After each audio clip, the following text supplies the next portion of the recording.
তব আশিস কুসুম, আস্তে আস্তে কথা বলবেন না। তব আশিস কুসুম ধরি নাই শিরে। এই তাড়াতাড়ি যা। তব আশিস কুসুম ধরি নাই শিরে, পায়ে দোলে গেছি চাহি নাই ফিরে। তবু দয়া করে সকলই দিয়েছ, বিনিময়ে কিছু চাওনি। ভগবানের উদ্দেশ্যে ভক্তের নিবেদন। এই যেমন টিপ টিপ করে বৃষ্টি পড়ছে, তেমন ভগবানের বৃষ্টি, কৃপার বৃষ্টি, ভগবানের করুণার বর্ষা ধারা অবিরত কিন্তু ঝরছে।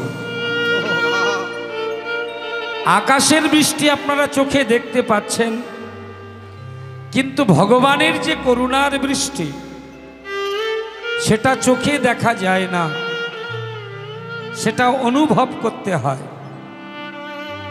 একটু ইঙ্গিত করে বলি, আপনি যে গাছের ফল পেড়ে খাচ্ছেন, ভালো করে ভেবে দেখুন সেই গাছের স্রষ্টাকে সৃষ্টি করেছে কে? সেই গাছের গোড়াতে যে জল আপনি ঢালছেন, সেই জলটা সৃষ্টি করেছে কে? গাছে যে ফুল ধরলো, ফুল থেকে ফল হলো, এই সব কিছু কে করছেন? এই অনুভব যদি আমাদের মধ্যে না আসে, তো ভগবানের প্রতি আমাদের শ্রদ্ধা, আমাদের বিশ্বাস কোনোদিন জন্মাবে না। মনে রাখবেন, যার বৃক্ষ, যার ফল, তার মাটি এবং তারই জল। তিনি আমাদের এত সুন্দর হরি বলার জন্ম দিয়েছেন। ভেবে দেখুন তো, আপনি যদি হরিনাম না কানে শোনেন, তো ভগবান কি আপনাকে কালা করে দেবে, বধির করে দেবে? না।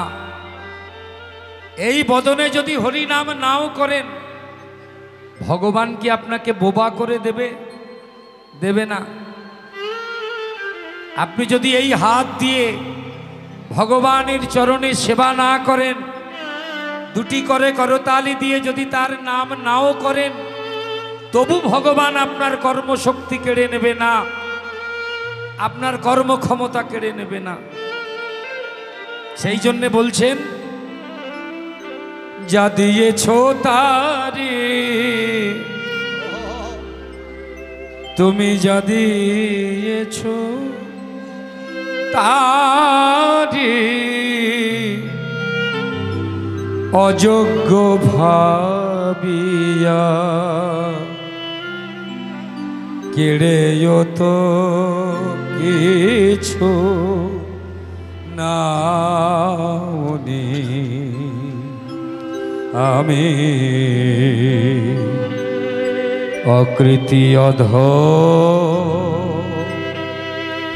বলেও তো কিছু কম করে মোরে দাও নি।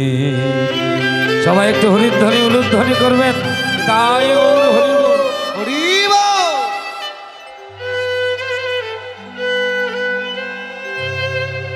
সেই প্রেম পুরুষোত্তম। আস্তে আস্তে হয়েছে, অত দু তিনবার চারবার দেওয়ার দরকার, একবার। ভগবান পুরুষোত্তম, ত্রেতা যুগে ছিলেন মর্যাদা পুরুষোত্তম রাম, দাপর যুগে ছিলেন লীলা পুরুষোত্তম রাম কৃষ্ণচন্দ্র, কৃষ্ণচন্দ্র, আর কলি যুগে তিনি হয়েছেন প্রেম পুরুষোত্তম গৌরাঙ্গ। আমরা ছোট করে একটু প্রেম পুরুষোত্তম গৌরাঙ্গের কথা শ্রবণ করে বৃন্দাবনে গিয়ে রসতত্ত্ব আস্বাদন করব। আমরা লীলা পুরুষোত্তম ভগবান শ্রীকৃষ্ণের লীলা মাধুর্য আস্বাদন করব। তাই ছোট করে গৌর কথা সারাদিন চলছে, আমি বেশিক্ষণ থাকবো না গৌর কথায়। তাই সবাই মিলে একবার প্রেম সে গৌরাঙ্গের কৃপা পেতে গেলে যার নামে জয়ধ্বনি না দিলে গৌর কৃপা পাওয়া যায় না। আসুন সবাই মিলে আমরা তার নামে জয়ধ্বনি করব। কে সে? কার নামে? কি গো, নবদ্বীপে গিয়ে জয় গৌর বললে গৌর পাবেন না। কাকে বলতে হবে? কাকে ডাকতে হবে? জোরে বলুন। অবধূত শ্রীপাদ নিতাই চাঁদ কি। জোরে জয় দিন, একটু জোরে জয় দিন। নাম দাতা প্রেম দাতা দয়াল নিতাই কি। জয় দেওয়া হচ্ছে না, জয় করে দিলে হবে না তো ভগবান পালিয়ে যাবে। সুরের মধ্য দিয়ে দিন জয়। এই যে সুর, জানবেন সুর ও পরম ব্রহ্ম। কথাটি মন দিয়ে শুনবেন, কথাটাই মন দেবেন। দেখবেন কুলীন কুলীন আচার্য ব্রাহ্মণ যারা, বাবরে এত গুঞ্জন, কি কথা হচ্ছে এত বুঝতেই পারছি না। ও মায়েরা, এই যে এদিকে তাকাও, এদিকে কীর্তন হচ্ছে। ওহো, যন্ত্রণায় পড়া। এমন তো শিমুলতলি হরিসভা এমন ছিল না তো। আপনারা 1 বছর আমি আসিনি গত বছর, তাতেই আপনারা কথা শুনছেন না, কি আশ্চর্য। একটু বন্ধ করুন, চুপ করুন দেখি সবাই। একটু জয়ধ্বনিটা একটু প্রাণ ভরে দিন। যে জন্য এসেছেন, রাত্রি জাগছেন, আপনারা ভাবতে পারছেন না এই হরিসভা, এই হরিসভায় কি হতে চলেছে আর কি হচ্ছে। যদি এটা ভাবতে পারতেন আপনাদের মুখে কথা থাকতো না। আমি বলবো, এই যে 64 মাহান্তের ভোগ দেখেছেন না, এখানে এসে বসে গেছেন, প্রণাম করে এসেছেন। আপনাদের শিমুলতলি গ্রাম ধন্য,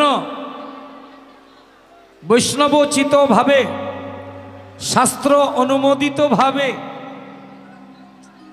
64 মাহান্তের ভোগ এখানে দান করা হয়েছে।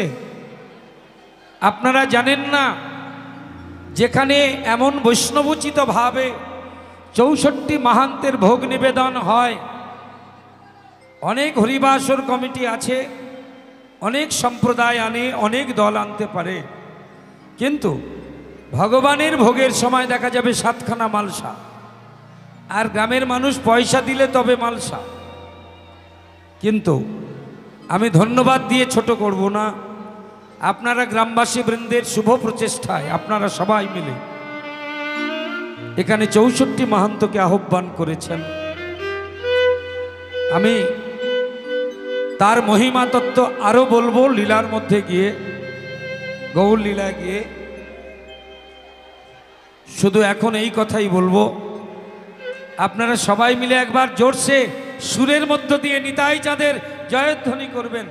বলো নিতাই চাঁদ কি, নাম দাতা প্রেম দাতা দয়াল নিতাই কি, জগৎ গুরু শ্রীপাদ নিত্যানন্দ প্রভু কি।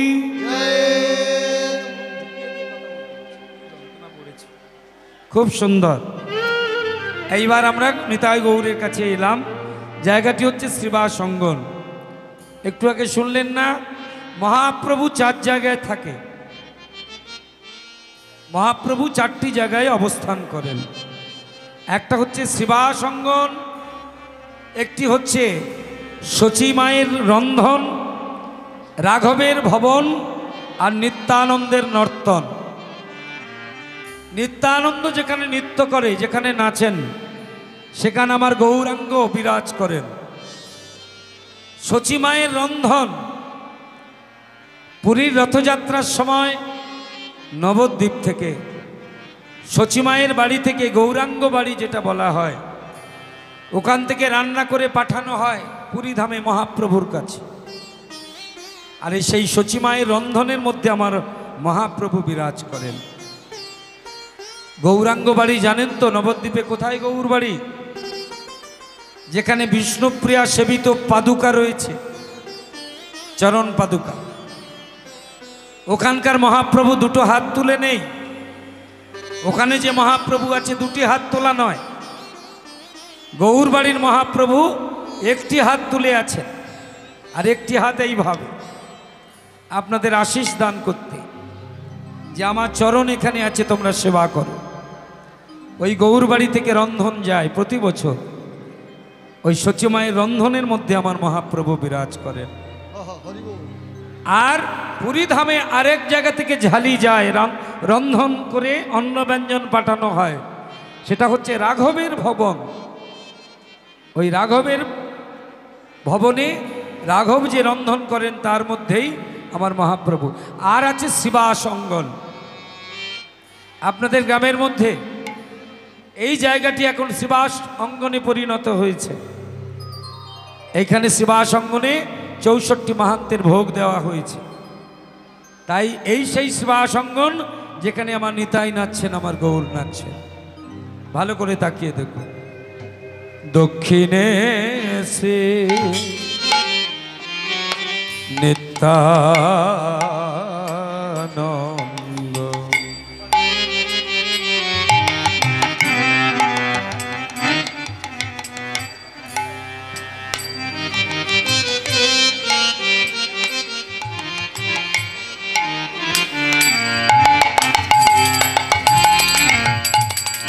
ভক্তগণের অনুমতি সাপেক্ষে ফ্যানগুলো কিন্তু একটু বন্ধ করতে হচ্ছে বিশেষ কারণে, কারণ বৃষ্টির মধ্যে কোন অঘটন ঘটে যেতেও পারে, সাবধানের ঘরে মান নেই। তাই এই ফ্যানগুলো একটু বন্ধ করে দেওয়া হচ্ছে, আপনারা অপরাধ নেবেন না। জয় নিতাই, জয় গৌর, হরে কৃষ্ণ, হরি বল। বামে গদাধর, বামে গদাধর, বামে গদাধর,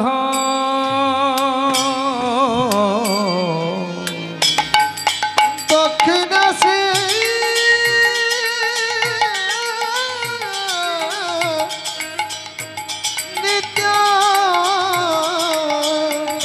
নিত্যানন্দ,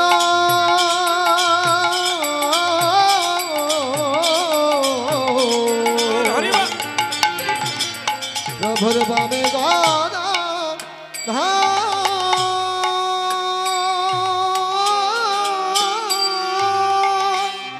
মনগুলোকে নিয়ে যান সিধাম নবদ্বীপে শিবাস অঙ্গনে, মনে মনে অনুভব করুন লীলা।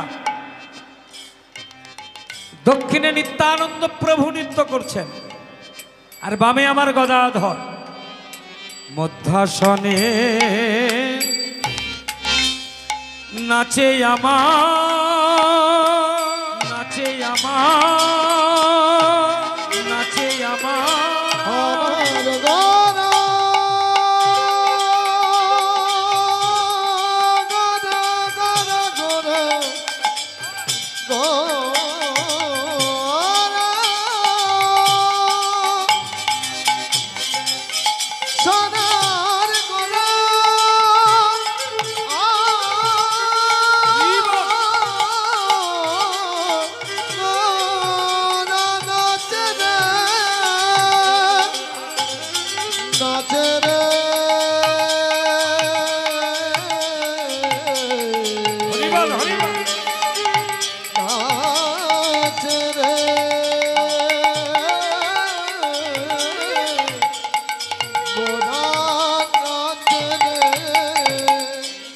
মধ্যাসনে নাচে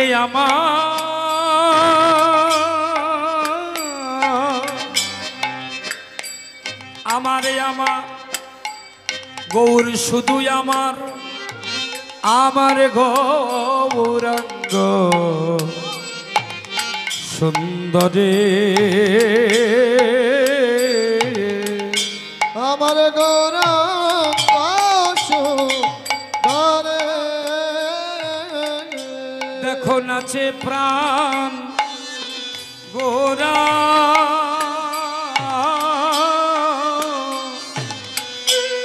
নাচে প্রাণ গোরা, নাচে প্রাণ গোরা, সচিমায়ের নয়ন তারা আজ নাচে প্রাণ গৌরাঙ্গ। সচি মায়ের নয়ন তারা নাচে প্রাণ গোরা সচি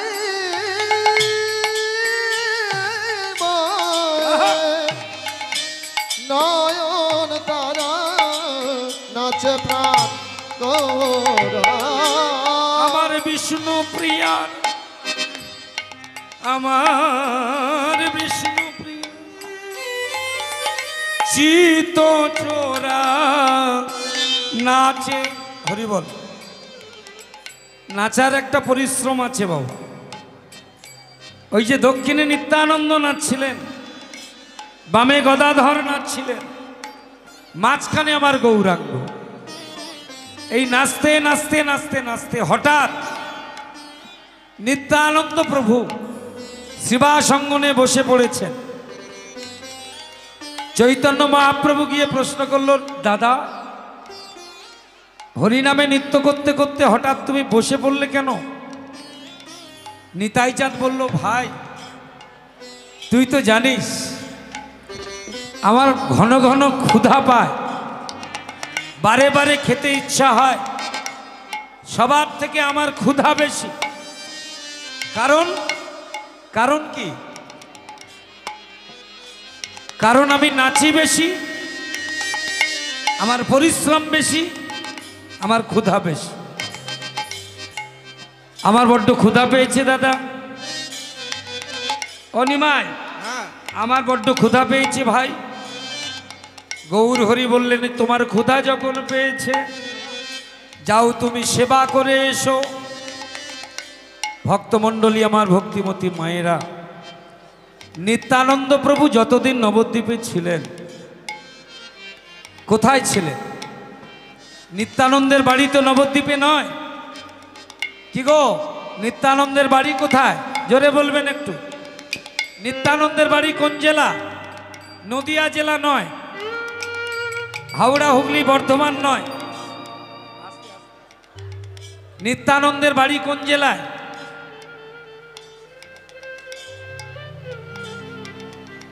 राढ़ो देशो नाम एक चक्रा ग्राम, हड़ाई पंडित घरे शुभ माघ मास शुक्ला त्रयोदशी।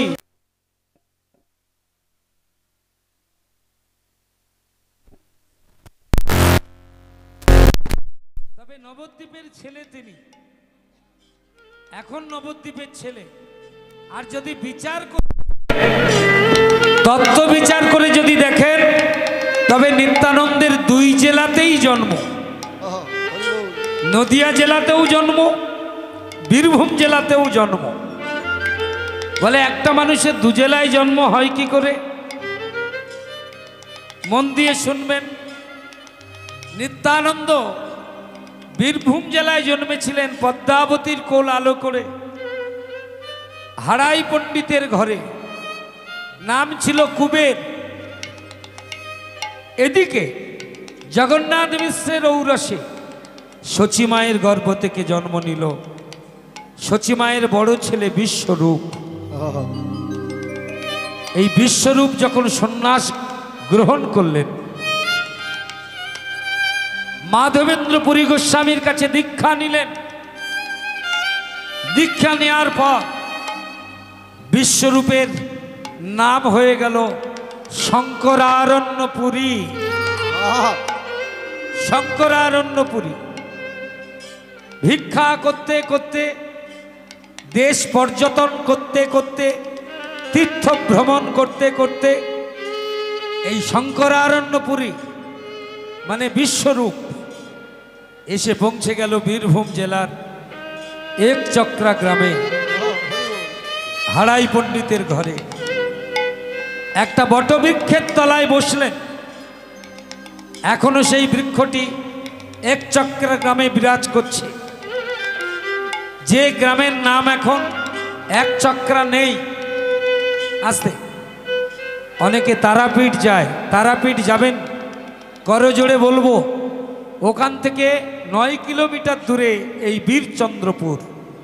নিত্যানন্দের জ্যেষ্ঠ পুত্র বীরচন্দ্র প্রভুর নামানুসারে এই গ্রামটির নাম এখন বীরচন্দ্রপুর।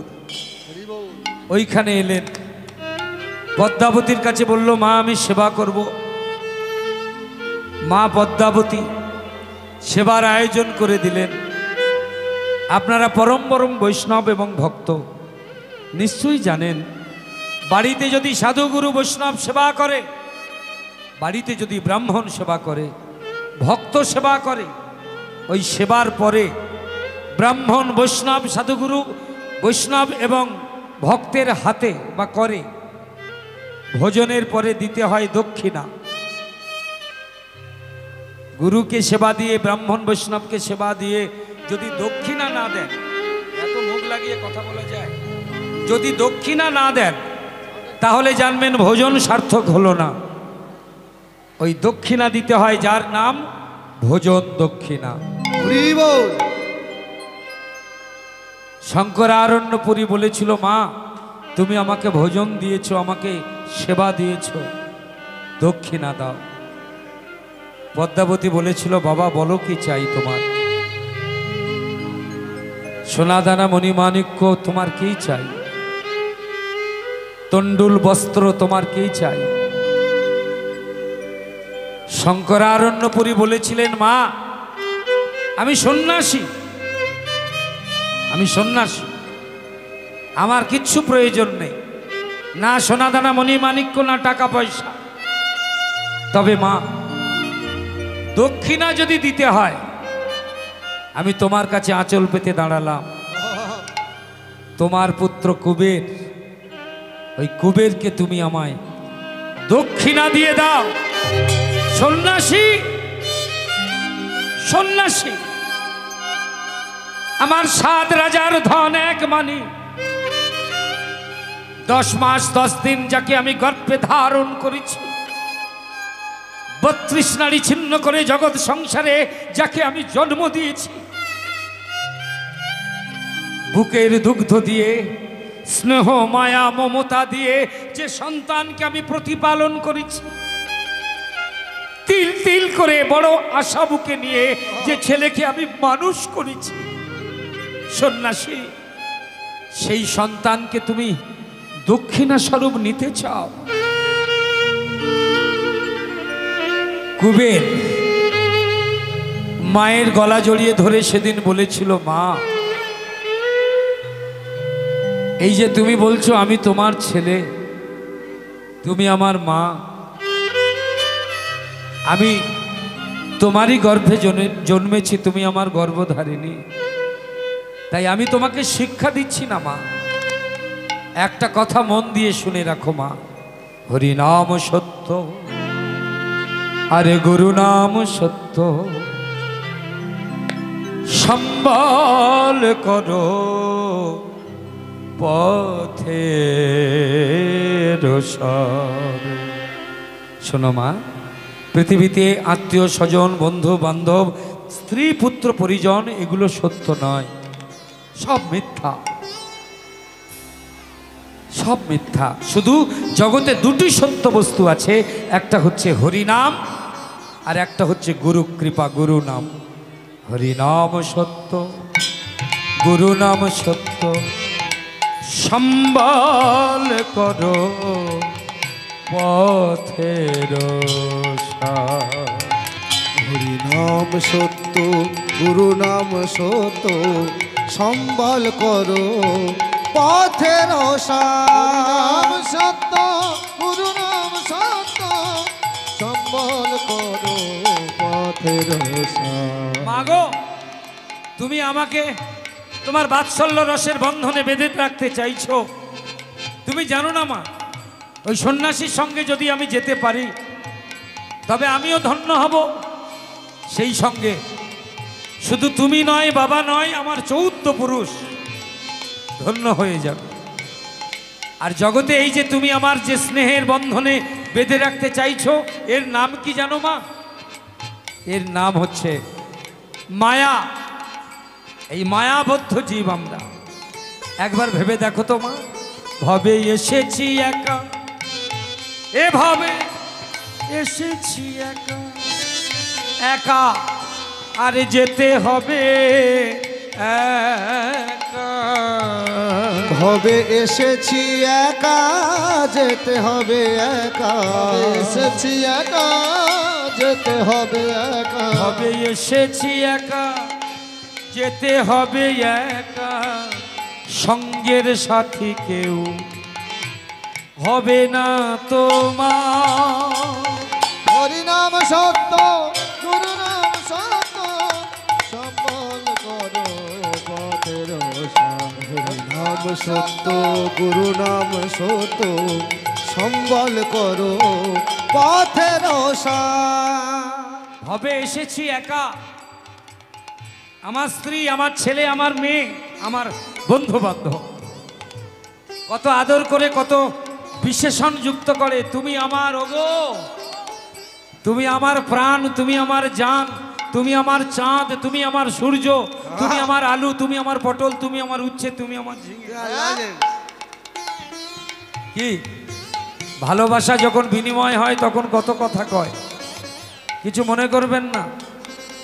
আমার দেহ থেকে যখন প্রাণটা বেরিয়ে যাবে, এই যে তুমি আমার, আমি তোমার, তুমি আমার চাঁদ, তুমি আমার সূর্য বলে যে সেই মানুষটা, আমার দেহ থেকে প্রাণ বেরিয়ে যাওয়ার পর যখন আমাকে শ্মশানে নিয়ে যাওয়া হবে, ওই ভালোবাসার মানুষটা তখন আমার কাছে আসবে না, আর বলবে না অন্তত শ্মশান পর্যন্ত একটু জড়িয়ে ধরে যাই, কেউ বলবে না। এসেছো একা, যেতে হবে একা, তোমার সঙ্গের সাথী হবে না তো কেউ। এই যে ছেলের মুখে, এই যে ছেলের মুখে ক্ষীরসর ননি দিয়ে, এই যে ছেলের মুখে ক্ষীরসর ননি দিয়ে, এই যে ছেলের মুখে ক্ষীরসর ননি দিয়ে, বলছো পুত্র আপনা। হরিনাম সত্য, গুরু নাম সত্য, সম্বল করো পথের এই যে ছেলের মুখে, এই যে আমি তোমার ছেলে, মা, খেতে বসলে তুমি আমার মুখে ভালো ভালো, কি আপনারা করেন না? ছেলে মেয়ে যখন খেতে বসে, বাবা মা যখন খেতে বসে একসঙ্গে, বাবা মা খেতে খেতে যদি কিছু খেতে ভালো লাগে, মুখে যেটা অমৃতের মতো লাগে, নিজে না খেয়ে সেটা ছেলের মুখে তুলে দেয়, মেয়ের মুখে তুলে দেয়, খা এটা খা বাবা। এই যে ছেলের মুখে ক্ষীরসর ননি দিয়ে, বলছো পুত্র আপনা। এই পুত্র একদিন শ্মশানে নিয়ে যাবে, এই পুত্র একদিন শ্মশানে নিয়ে যাবে, এই পুত্র একদিন শ্মশানে নিয়ে যাবে। ওগো এই পুত্র একদিন শ্মশানে নিয়ে যাবে। মনে রেখো, তুমি যে ছেলেকে তুমি এত যত্ন করে মানুষ করেছো, যেদিন তোমার দেহটা শ্মশানে নিয়ে যাওয়া হবে, তোমার এই ছেলে, কি গো, আমরা যখন মারা যাব তখন আমাদের মুখে আগুন করবে কে? মুখে আগুন দেবে কে? মুখে আগুন দেবে আমার এই প্রিয় ছেলে। মুখে আগুন দিয়ে, মুখে আগুন দিয়ে শুধিবে ধাম। হরি নাম সত্য, গুরু নাম সত্য, উলুধ্বনি। সম্বল করো হ্যালো, পথের হ্যালো, হ্যালো। সার। হরি নাম সত্য, গুরু নাম সত্য, সম্বল করো পথের সার। হরিব সত্য, হরিব হরিব, বলো হরিব, বলো হরিব, বলো হরিব, বলো হরি।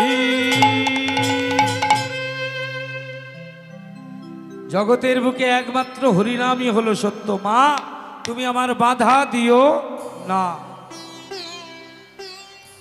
এই শঙ্করারণ্যপুরী, শঙ্করারণ্যপুরী কুবেরাচার্যকে নিয়ে চলে গেলেন পিণ্ডারপুর, জায়গাটির নাম মনে রাখবেন। পিণ্ডারপুর বলে একটি জায়গা, সেখানে গিয়ে দুজন স্নান করতে নামলেন গঙ্গায়। হরি বল। দুজনে একসঙ্গে জলে ডুব দিলেন, আর ওই ডুব দিয়ে যখন উঠলেন, আহা হা, শঙ্করারণ্যপুরী ডুব দিলেন, কুবেরাচার্য ডুব দিলেন, কিন্তু পিণ্ডারপুরের মানুষেরা দর্শন করল দুজন মানুষ আলাদা আলাদা ডুব দিল, কিন্তু ডুব দিয়ে যখন উঠল তখন দুটো মানুষ নয়, তখন একটা মানুষ উঠল, আর তার নাম রইল শঙ্করারণ্যপুরী নয় আর কুবের নয়, নাম হয়ে গেল নিত্যানন্দ। নিত্যানন্দ ব্রজেন্দ্র নন্দন জয় নন্দন শচী সুত হইল সেই বলরাম হইল নিতা নিতা নিতা দিনহীন যত ছিল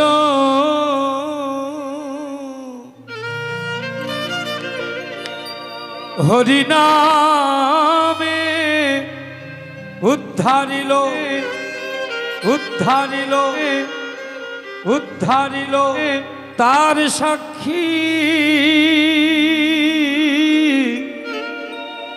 জগায়ারে মাধা জগায়ারে মাধা জগায়ারে মাধা কানাই কানাই কোথায় আমার ভাই কানাই?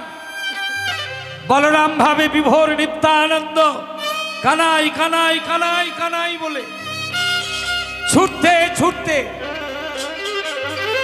পৌঁছে গেল সিধাম নবদ্বীপে। গঙ্গার ঘাটে স্নান করছিল একজন, তার ডান পাটা খোঁড়া ছিল, খঞ্জ, দেখছে নীল বস্ত্র পরিধান করে, দীঘল দীঘল কেশ, কর্ণে স্বর্ণকুণ্ডল, লম্বা চওড়া একটা মানুষ শুধু কানাই কানাই বলে উদ্ভ্রান্তের মতো ছুটে বেড়াচ্ছে। কে? দেখে যেন মনে হয় বৃন্দাবনের বলরাম। তবে কি আমি যা শুনছি তা সত্য? বৃন্দাবনের বলাই কি নদিয়ায় চলে এলো? ওই খোঁড়া মানুষটা ভিজে কাপড়ে গঙ্গা স্নান করে এসে নিত্যানন্দের সামনে দাঁড়ালো, করজোড়ে বলল, তুমি কে গো? বলল, আমি বলরাম। হ্যাঁ, তুমি বলরাম? হ্যাঁ, আমি বলরাম। তা তুমি যদি বলরাম, তুমি খুঁজছো কাকে? আমি খুঁজছি আমার ভাই কানাইকে। আমি শুনলাম আমার ভাই কানাই নাকি এই গ্রামে আছে। হ্যাঁ, এই গ্রামে আছে। ওই খোঁড়া মানুষটার বুঝতে অসুবিধা হলো না যে কানাই বলতে কাকে খুঁজতে চাইছেন। তখন নিত্যানন্দের হাত ধরে বলল, আমি তোমার ভাই কানাইয়ের সঙ্গে মিলন করিয়ে দেব। হ্যাঁ, সত্যি বলছো? হ্যাঁ, তবে আমার বাড়িতেই সেই মিলন হবে, আমার ঘরে সেই মিলন হবে, আমার বাড়িতে তোমায় যেতে হবে, আমার বাড়িতে তোমাকে আমি রাখবো, আর তোমার ভাই কানাইকে তোমার কাছে আমি এনে দেব। যে মানুষটা নিয়ে গেল তার ঘরে নিতাই চাঁদকে, সে কে আর তার বাড়িটা কোথায়? শুনে রাখুন মায়েরা, ওই যে গৌরাঙ্গ বাড়ি, এর আগে আমি বললাম, যেখানে বিষ্ণুপ্রিয়া দেবী জীবনের শেষ কটা দিন অতিবাহিত করেছেন, মহাপ্রভুর পাদুকা যেখানে বসে সেবা করেছেন, সেই গৌর বাড়ি থেকে যদি আপনি বেরোন নবদ্বীপে গিয়ে, ওই গৌর বাড়ি থেকে বেরিয়ে একটু বাঁদিকে গিয়ে ডান দিকে তাকিয়ে দেখবেন লেখা আছে নন্দন আচার্যের গৃহ। এই খোঁড়া মানুষটার অন্য কেউ নয়, ইনি হলেন নন্দন আচার্য। ছেঁড়া কাঁথা চাপা দিয়ে নিতাইকে রেখে দিলেন। আহা, আমার অন্তর্যামী গৌরাঙ্গ তিনি অন্তরে জানতে পেরেছেন তার দাদা নিত্যানন্দ নবদ্বীপে চলে এসেছেন। হরিদাসকে পাঠালেন, শ্রীবাসকে পাঠালেন, কিন্তু তারা নিতাইকে খুঁজে পেল না। অবশেষে সন্ধ্যার প্রাককালে চৈতন্য মহাপ্রভু নিজেই তার দাদা নিতাইকে খুঁজতে বাহির হলেন। নন্দ, নন্দন, প্রভু, প্রভু তুমি বলো, নন্দ বলো, আমার দাদাকে তুমি কোথায় লুকিয়ে রেখেছো? বলো নন্দ, আমার দাদা কোথায়? দাঁড়াও, দাঁড়াও, আমি যে খোঁড়া, পায়ে খোঁড়া, কোথাও যেতে পারি না, তাই তো আমি নিতাই গৌরের মধুর যুগল দেখব বলে তোমার ভাই নিত্যানন্দকে, তোমার দাদা নিত্যানন্দকে আমি আমার ঘরে লুকিয়ে রেখেছি। ভক্তমণ্ডলী মায়েরা সেই নন্দনাচার্যের গৃহে দরজা বন্ধ করে নিতাই আর গৌর দুজনে দুজনকে জড়িয়ে ধরলেন। মহামিলন হলো। নন্দনাচার্যের গৃহে মণিকাঞ্চন যোগ হলো। নিত্যানন্দ গৌর হরি দুজনে আলিঙ্গনবদ্ধ হলেন। কিন্তু মহাপ্রভু প্রশ্ন করলেন, নিতাই দাদা বলো, এত কষ্ট করে খুঁজে খুঁজে তুমি আমার কাছে পৌঁছে গেলে, এবার বলো তো তুমি কতদিন এই নবদ্বীপে আছো, কদিনের জন্য এসেছো? নিতাই চাঁদ অমনি গৌরাঙ্গের জড়িয়ে ধরে বলল, ভাই সেই বৃন্দাবনে দেখা, সেই বৃন্দাবনে এতদিন পরে আমি তোকে পেয়েছি ভাই। তাই আমি মনে মনে স্থির করেছি, যতদিন তুই থাকবি, যতদিন তুই নবদ্বীপে থাকবি, ততদিন আমি নবদ্বীপে থাকব। দাদা খুব ভালো হবে, তুমি চলো আমার বাড়িতে। সচিমা যদি তোমাকে দেখে, আমার মা যদি তোমাকে দেখে, কারণ আমার বড় দাদা তো সন্ন্যাসী হয়ে চলে গেছে, তুমি গেলে আর একটা সন্তান পেয়ে যাবে, দুটো সন্তান দুটোই থাকবে, চলো দাদা। নিত্যানন্দ বলেছিলেন, ভাই আগুনের কাছে থাকতে নাই। কি বলছে দেখুন, আগুন থেকে যত দূরে থাকবে। এই বসবে তো বসো, তাড়াতাড়ি সবাই বসো। হ্যাঁ, নিতাই চাঁদ বলল, ভাই আমি থাকবো, কিন্তু কোথায় থাকবো? ভক্তমণ্ডলী, আমার ভক্তিমতী মায়েরা, আপনারা এখানে অনেক অনুরাগী ভক্ত এখানে আছেন, সবাই গোলমেলে পার্টি তা বলবো না, অনুরাগী ভক্ত অনেকেই আছেন। একটা প্রশ্নের উত্তর দিতে পারবেন? নবদ্বীপের মাটিতে নিত্যানন্দ যতদিন ছিলেন কোথায় ছিলেন? কার কাছে থাকতেন? কোন বাড়িতে থাকতেন? তার বাড়ি তো এখানে নয়, তাহলে তিনি নবদ্বীপে ছিলেন কোথায়? রাত্রিবেলায় ঘুমাতেন কোথায়? থাকতেন কোথায়? খেতেন কি? কে তাকে খেতে দিত? কোন বাড়িতে থাকতো? এইখানেই। এই যে প্রথম যেদিন নিতাই আর গৌরে, এই বসলে যখন চুপ করো সবাই, একটু এসেই শুরু করে দিয়েছে, বসো, একটু চুপ করো সবাই। কি পেয়েছো তোমরা বলো তো? হ্যাঁ, ও মা এদিকে ঘুরে বসো, আমার দিকে ঘোরো। হ্যাঁ, কি আশ্চর্য, ওই দিকে ঘুরে বসে আছে, পার্টি বটে সব। হ্যাঁ, ঘোরো, এদিকে ঘোরো। হরে কৃষ্ণ। হাই, তুমি চুপ করো, ভালোভাবে বসো, বিচি বিচি বার করে বসো, এদিকে দেখো। নিতাই গৌর হরি বল। যতদিন নবদ্বীপের মাটিতে নিত্যানন্দ ছিলেন, কোথায় ছিলেন? এই দিন গৌরাঙ্গ মহাপ্রভু বললেন, নিতাই দাদা তুমি আমার সঙ্গে চলো, সচিমায়ের কাছে আমরা দুই ভাই থাকবো। আনন্দ হবে, একসঙ্গে হরিনাম করব, আনন্দ হবে। নিত্যানন্দ বললেন, ভাই আগুনের কাছে আমি থাকবো না, তুই যদি আমার অন্যত্র ব্যবস্থা করে দিস, অন্য কোথাও, অন্য কারোর বাড়ি, আমি সেখানে যাব, আমি সেখানে থাকব। তখন গৌরাঙ্গ মহাপ্রভু বললেন, নিতাই দাদা, এই নবদ্বীপে আমার দুটো মা, আমার দুটো মা। একজন হলেন আমার জন্মদায়িনী মা, সচী মা, যার কোলে শয়ন করে আমি স্তন্য পান করি, স্তন্য দুগ্ধ পান করি। এই নবদ্বীপের বুকে আমার আরেকটা মা আছে, যে মা হলো আমার ধাত্রী মাতা। আমার ক্ষুধা পেলে, আমার ক্ষুধা পেলে আমি সেই মায়ের কোলে বসি, আর সেই মাও আমাকে স্তন্য দুগ্ধ দান করে। ভক্তমণ্ডলী মায়েরা, নবদ্বীপে গৌরাঙ্গের দুটি মা, একজন জন্মদায়িনী মা আর একজন ধাত্রী মা। যেমন বৃন্দাবনের মাটিতে কৃষ্ণের কটি মা, বৃন্দাবনেও কৃষ্ণের দুটি মা। এই তত্ত্বগুলি মন দিয়ে শুনে রাখবেন। যারা বৃন্দাবনে গিয়েছেন তো গিয়েছেন, যারা বৃন্দাবনে এখনো যাননি তত্ত্বটি শুনে নিন। শুধু যশোদা কৃষ্ণের মা তা নয়, শুধু দেবকী কৃষ্ণের মা তা নয়। দেবকী তো মথুরায়, এই বৃন্দাবনে কৃষ্ণের দুটি মা ছিল, আছে, আজও আছে। হ্যাঁ, আজও আছে। একটা হলো যশোদা মা।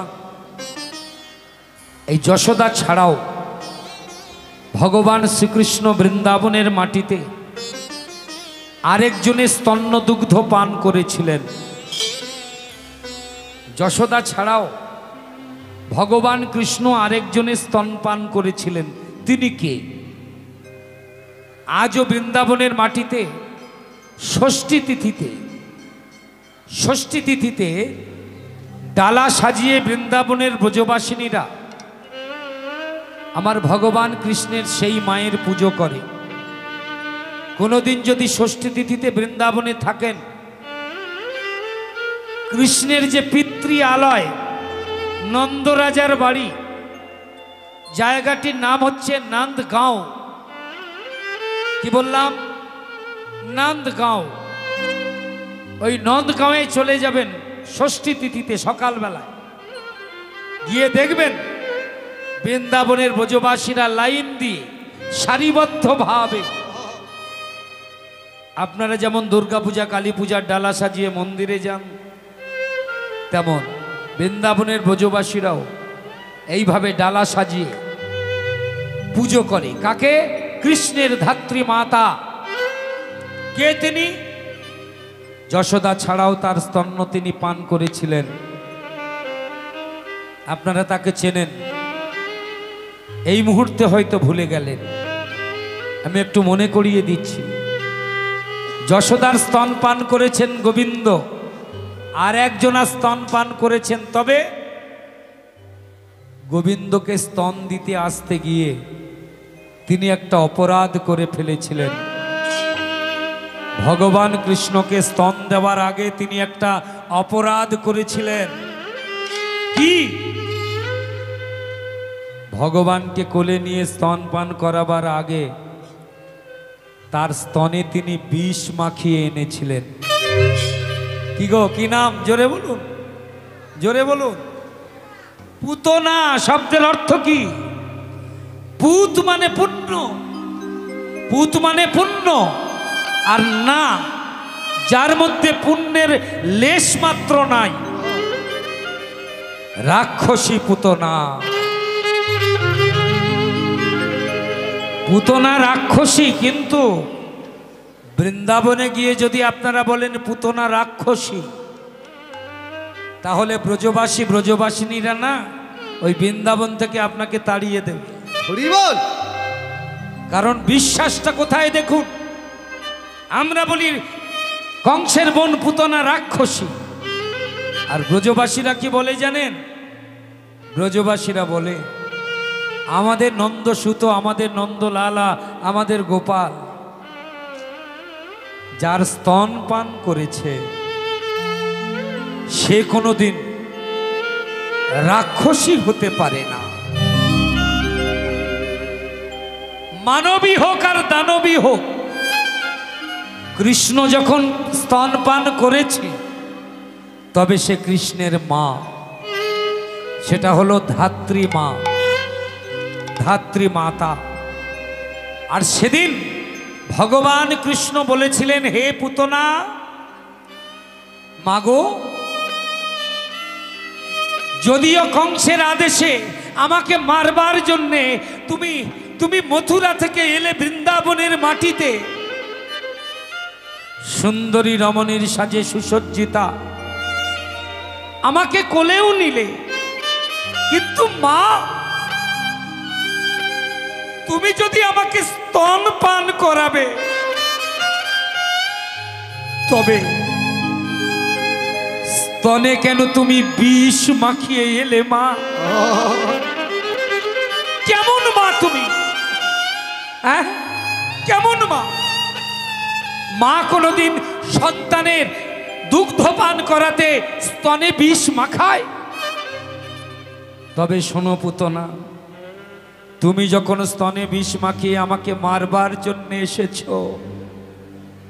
মায়ের কোলে সন্তান মারা গেলে মায়ের যে কি জ্বালা হয়, মায়ের কোলে সন্তান মারা গেলে মায়ের বুকে কেমন করে পুত্র শেল বিদ্ধ হয়, মায়ের কোলে সন্তান মারা গেলে মায়ের যে কি যন্ত্রণা হয়, কষ্ট হয়, ব্যথা হয়। আমি তোমাকে অভিশাপ দিলাম, আমি এতে চাংশ কলাপংশ কৃষ্ণস্তু ভগবান স্বয়ং। আগত কলিযুগে তুমি জন্ম নেবে নদিয়াতে, আর তোমারই কোলে তোমার গর্ভজাত সন্তান মারা যাবে, মা বলতে বলতে মারা যাবে। সেদিন তুমি বুঝতে পারবে পুত্র হারার যন্ত্রণা কি। সেই পুতনা, সেই বৃন্দাবনের পুতনা, সেই কংসের বোন পুতনা, কলিযুগের মাটিতে আমার গৌরাঙ্গের দ্বিতীয় মা, দ্বিতীয়া মা, যার কাছে নিয়ে গেল নিত্যানন্দকে, নিয়ে গিয়ে বলেছিল, মা, আজ থেকে তোমার একটা ছেলে নয়, আজ থেকে আমরা দুই ভাই, এই নিতাই গৌর আমরা দুই ভাই তোমার ছেলে। আর মাগো, আজ থেকে এই নবদ্বীপের মাটিতে আমার দাদা নিত্যানন্দ থাকবে তোমার কাছে। যতদিন নবদ্বীপে নিত্যানন্দ ছিলেন এই মায়ের কাছে থাকতেন, ক্ষুধা পেলে এই মায়ের কাছে খেতে চাইছেন। এই মায়ের নাম কি? এইবার নামটা বলছি। এই মায়ের নাম হলো মালিনী দেবী, যিনি পূর্বজন্মে পুতনা ছিলেন, এই জন্মে তিনি মালিনী। আর এই মালিনী দেবীর সবচেয়ে বড় পরিচয়, হ্যাঁ, সবচেয়ে বড় পরিচয়, ইনি হলেন ভক্ত শ্রীবাসের গৃহিণী, শ্রীবাসের গৃহিণী মালিনী দেবী। আজকে নিত্যানন্দের বড় ক্ষুধা পেয়েছে। কোথা মা মালিনী বলি ডাকে উচ্চ স্বরে, কোথা মামা মালিনী বলে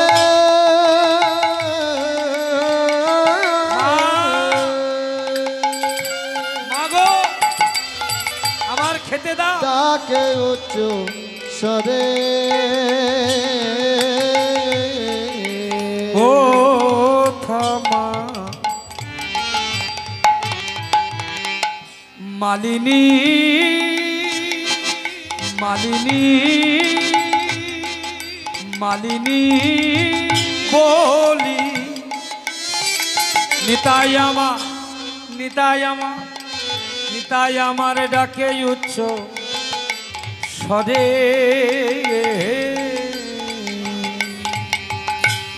কোথা মা মালিনী বলে মা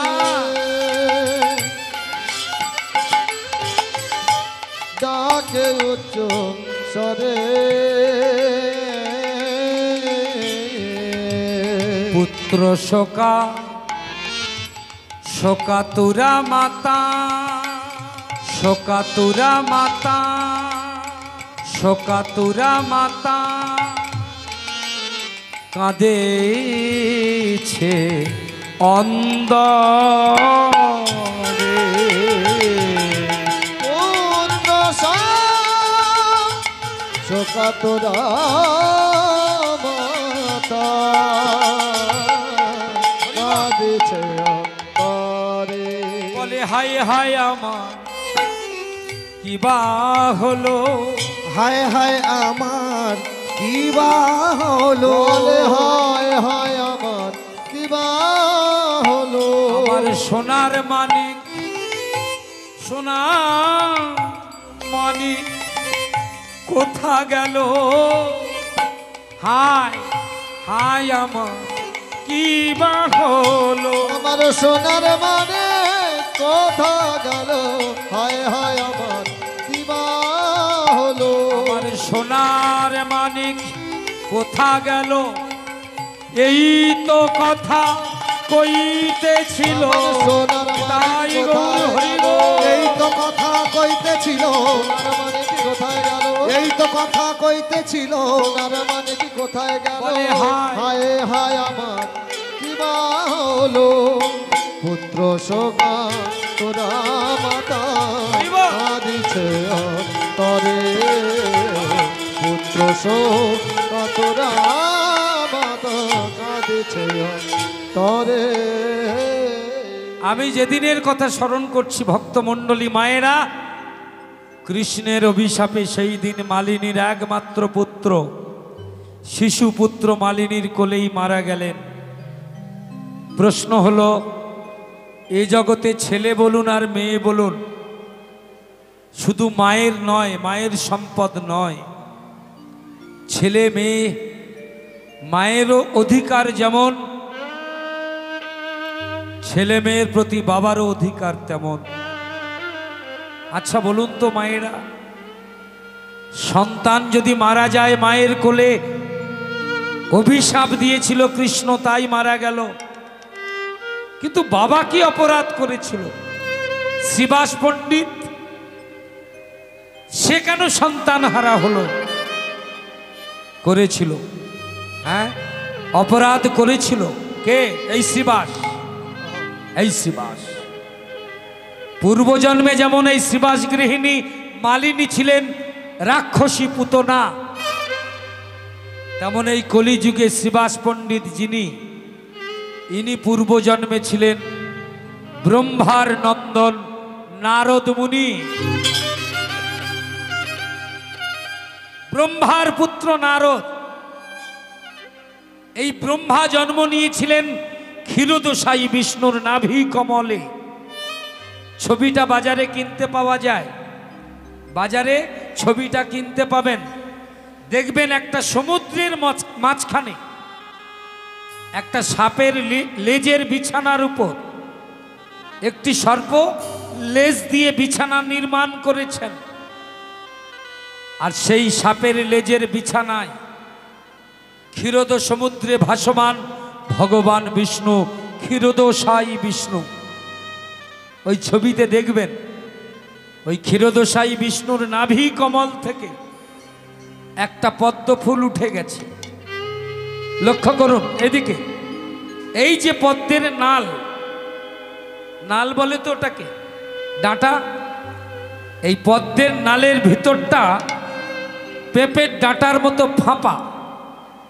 দেখবেন পরীক্ষা করে, যে ক্ষীরোদশায়ী বিষ্ণুর নাভি কমলে যে পদ্মটা উঠে গেল, যে পদ্মের উপরে 1000 পাপড়ির উপরে চতুর্মুখ ব্রহ্মাকে অধিষ্ঠিত করলেন ভগবান বিষ্ণু, যে চতুর্মুখ ব্রহ্মার চারি মুখ থেকে উচ্চারিত হলো ঋক্সাম যজু অথর্ব চারি বেদ, ওই পদ্ম ফুলের নালের ভিতরে অর্থাৎ ব্রহ্মলোক থেকে ক্ষীরোদশায়ী বিষ্ণুর নাভি কমল, এই এতটা জায়গা জুড়ে 14টা ভুবন বিরাজ করছে। এই যে শিমুলতলি হরিসভা আপনারা বসে আছেন, সেই পদ্মের নালের ভিতরে কিন্তু আমরা বসে আছি।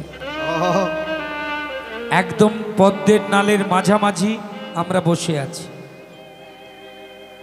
নিচের দিকে 7খানা স্তর আছে, উপরের দিকে 7খানা স্তর আছে। পাতাল, রসাতল, মহাতল, তলাতল, সুতল, বিতল, অতল। নিচের দিকে এই 7খানা স্তর আছে। আর আমরা যেখানে বসে আছি এটা ভূলোক। এই ভূলোককে ধরে 7খানা স্তর উপরের দিকে আছে। ভূ, ভুব, স্বর্গ, মোহ, জন, তপ, সত্যলোক। এই 7খানা স্বর্গ আর 7খানা পাতাল, তার উপরে 1000 পাপড়ি বিশিষ্ট পদ্ম, তার উপরে ব্রহ্মা বসে আছেন। ভগবান বিষ্ণু এখান থেকে আদেশ করলো, ব্রহ্মা, ব্রহ্মা, আমি তোমাকে আদেশ করছি। আমার বাসনা জেগেছে, কামনা জেগেছে, ইচ্ছা হয়েছে, আমি জগৎ সৃষ্টি করব। আর সেই সৃষ্টি করবার জন্যে আমি তোমাকে সৃষ্টি করেছি। তুমি হবে সৃষ্টিপতি ব্রহ্মা।